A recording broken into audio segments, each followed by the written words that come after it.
Struggling to make ends meet? Well, you're not alone. 66% of Americans live paycheck to paycheck, and nearly half consider themselves completely broke. So in this video, my AI assistant Tiara and I will explain proven budgeting strategies that can help reduce your stress, help you save more, and make every dollar work harder for you. And stick around because I'll also reveal the biggest budgeting mistake that keeps people trapped in financial stress for many, many years. And something that might surprise you about it is that the budgeting mistake, it has nothing to do with math. But to begin, Tiara, where should we start here? Let's dive into the importance of budgeting. Sure. And just know that I'm not going to, sit here and say that, budgeting is important because it helps you manage your money. It goes much deeper than that.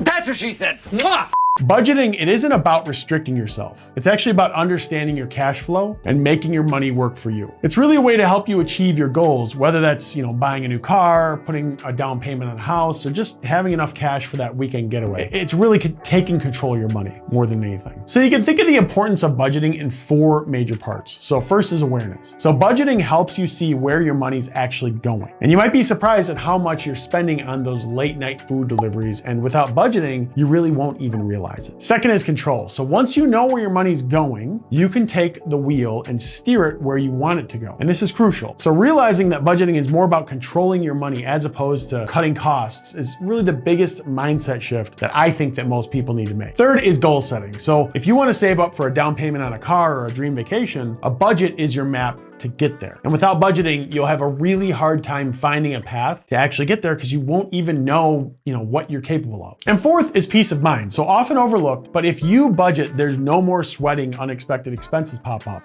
because with a budget, you'll be ready for things like this and you'll know exactly how much it'll impact your goals and how it's going to impact you for the months, forthcoming from there. Now that we're all on the same page about the importance of budgeting, let's dive right into the different budgeting strategies. So Tiara, what's the first budgeting strategy that you want to go over here? Start with the 50-30-20 rule. Okay, perfect. And just a quick reminder before we get into that, I have a little baby boy, baby girl, a cat, a dog, and a wife that all need me to put food on the table. So please subscribe to the channel to support me if you like my content. It really helps YouTube realize that I don't suck. Anyway, I've mentioned the 50-30-20 rule dozens of times on my channel because I think it's easy to remember and it's very, very practical. But here's how it breaks down. So 50% of your after-tax income goes to needs, 30% to wants, and 20% goes to savings and debt repayment. So let's break this down with a real world example so you can kind of see what I'm saying. So imagine you're bringing home $4,000 a month after taxes. So here's what you break it down to. $2,000 for needs, which is rent, groceries, bills, the stuff that keeps you alive and out of the dark. $1,200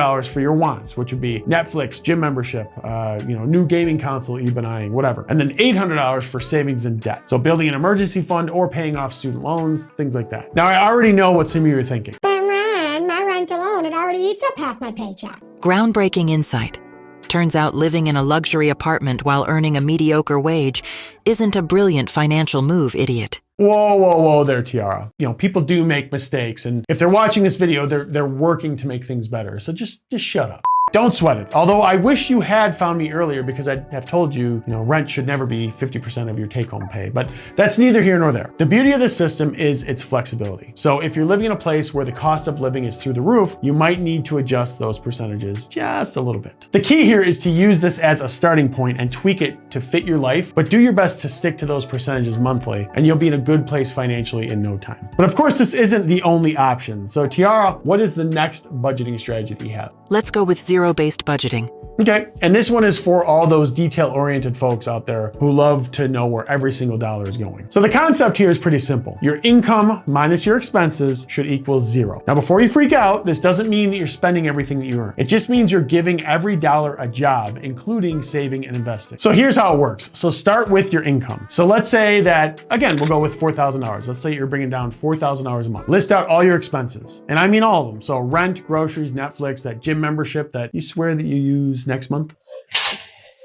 And whatever else, right? Next, you assign every dollar a job. So maybe $1,000 for rent, $500 for groceries, $200 for savings, $100 for your, eating out fund, whatever it is. Every dollar needs to have a purpose that's coming in. So keep going until you basically hit 0. And if you've assigned all your expenses and still have money left, give that a job too. So boost your savings, start an investment account, or put it towards a vacation that you've been dreaming about. The cool thing about zero-based budgeting is that it really forces you to kind of think about every dollar that that you're spending, but also every dollar that's coming in. It makes you create a job for it. And I personally love this method because it's like being kind of a CEO of your own personal finance company. You know, you're making active decisions about where your money goes instead of wondering where it went at the end of the month, which is what a lot of people do. Now, I can already hear some of you saying, But Ron, that sounds like a lot of work. yeah, and you're not wrong. It does take some effort, especially at first. But here's the thing. Once you get the hang of it, it becomes second nature. And the payoff is that you'll have total control of your finances. Now, if you just simply don't want to put all this effort up to set things up, no problem. You can go the same route that I did and sign up for the You Need a Budget app, there's a link in the description for that. Now, I love this app because it basically does everything I just mentioned, but it does it kind of automated and you just assign the money. So I really like it. But anyway, so Tiara, what's next? Let's go old school and talk about the envelope system.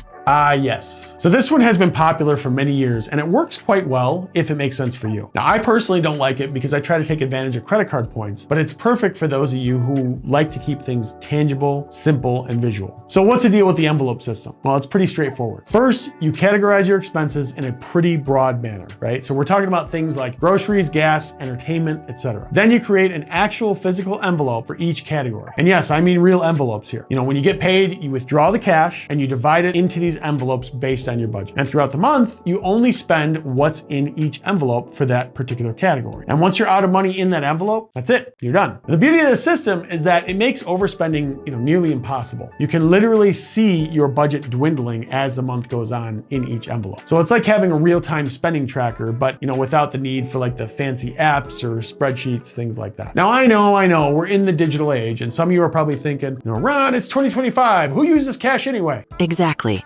But hey, nothing screams financial savvy like carrying your entire net worth in a Hello Kitty envelope.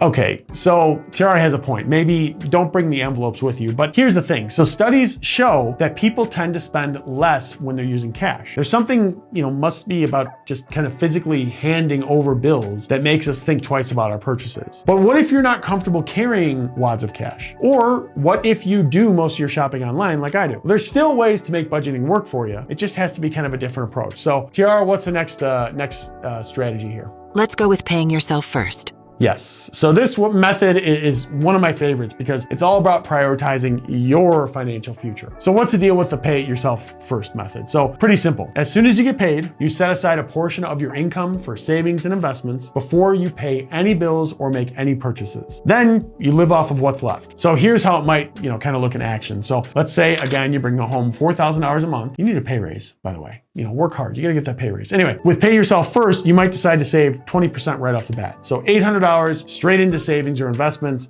before you even think about rent, groceries, video games, anything else that you do. So the magic of this method is that it forces you to prioritize your long-term financial goals. So instead of saving whatever's left at the end of each month, which, let's face it, often that's not that much, you're making saving and investing a non-negotiable part of your budget. Now, I can hear some of you saying, well, I can't afford to save that much. Well, here's the thing. Start small, right? Even if it's just 5% at first, the important part is building that habit. And as you get more comfortable managing your budget, you can gradually increase that amount as well. But if you're the type of person who absolutely hates the thought of budgeting altogether, I actually think that you'll love this next one here. So Tiara? Next, let's get into the anti-budget. Perfect. All right, so what's the deal with the anti-budget? Well, that's exactly what it sounds like. It's a way to manage your money without traditional budgeting headaches. Is that possible? And here's how it works, and it's simple. Figure out how much you want to save each month. Let's say 20% of your income. As soon as you get paid, immediately transfer out 20% to your savings or investment accounts and spend the rest however you want. No categories, no tracking, no guilt. It's just that easy. Seriously. But you just need to make sure that you never overspend and never build up debts along the way with credit cards. That's the caveat to this plan. Of course, the beauty of the anti-budget is it's simple, right? By taking care of your savings goal up front, you're free to spend the rest without, constantly second guessing yourself. And for many people, this simplified approach, it can be more effective than, complex budgeting systems because it's just more sustainable. So you won't be burning out, trying to track every penny. You're not feeling guilty about every, unnecessary purchase. You're just living your life, knowing that at least you're still saving, putting some money towards your financial goals. Of course, the anti-budget, it really isn't for anyone. If you're trying to pay off debt, or you tend to overspend, which is most of us, or you just have no idea where your money is going every month, you might need a more structured approach, at least in the short term. But for those of you who are naturally good at controlling your spending and just want a low stress way to ensure that you're saving, the anti-budget could be a winner for you. But most people need something a little bit more detailed. Now, if you're a beginner at all this, you'll appreciate another video that I did where Tiara and I sat down and we explained every step of creating a budget from start to finish. And if you think that you could use the extra help, go ahead and click right here to watch the video. Or if that doesn't sound interesting, click over here to watch a different video instead. But before you go, as always, please remember to subscribe to the channel to unlock financial success one AI chat at a time. Thanks so much for watching.